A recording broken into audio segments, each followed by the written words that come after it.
ధనుసు రాశి వాళ్ళకి కానీ చూసుకున్నప్పుడు షష్టమ లాభాధిపతి అయిన ఈ యొక్క శుక్రుడు వీళ్ళకి దశమ స్థానంలో నిలిచిపడి ఉన్నాడు. సహజంగా దశమ స్థానము అనేటప్పటికీ రాజ్యస్థానం, రాజకీయ నాయకులు వాళ్ళకి కూడా కొన్ని చిన్న చిన్న ఇబ్బందులు, మాట పట్టింపులు ఇలాంటివి ఉంటాయి. అలాగే ఎవరైతే ఈ యొక్క రాజకీయ పరంగా కానీ, వృత్తిపరంగా కానీ, వ్యాపార పరంగా కానీ ఎవరైతే ఉన్నారో వాళ్ళకి కూడా చిన్న చిన్న సమస్యలు అనేవి ఉంటాయి పై అధికారుల వల్ల.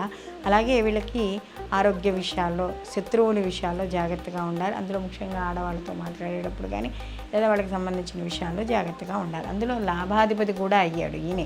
అంటే ఈయన ధనుసు రాశికి వీళ్ళకి లాభాధిపతి కూడా అయ్యాడు. లాభాధిపతి అవ్వడం మంచిదే. అయితే ఆ లాభంలో కూడా కొంత వ్యతిరేకత ఉండడం, లేదా లాభం ఉన్నా కూడా నిలవకపోవడం, అంటే డబ్బు వచ్చినా కూడా వెంటనే ఖర్చు అయిపోవడం అనేది జరుగుతుంది. కాబట్టి ఇలాంటి విషయాల్లో కూడా కాస్త ధనుసు రాశి వాళ్ళు జాగ్రత్త వహించుకుంటూ ఉండాలి. అలాగే ఇంట్లో ఏవైనా కుటుంబ సభ్యులతో అందరూ కూర్చుని మాట్లాడుకునేటప్పుడు వ్యవహారపరంగా కొద్దిగా మాట్లాడే మాటల విషయాల్లో జాగ్రత్త తీసుకోవడం ద్వారా కొంత గొడవలకి దూరంగా ఉండడం అనేది, శత్రువులను తగ్గించుకోవడం అనేది జరుగుతుంది. మొత్తం మీద ఈ రాశి వల్ల అన్ని రంగాల్లో ఉన్న వాళ్ళకి మాత్రం కాస్త జాగ్రత్త వహించుకుంటూ ఉండాలి.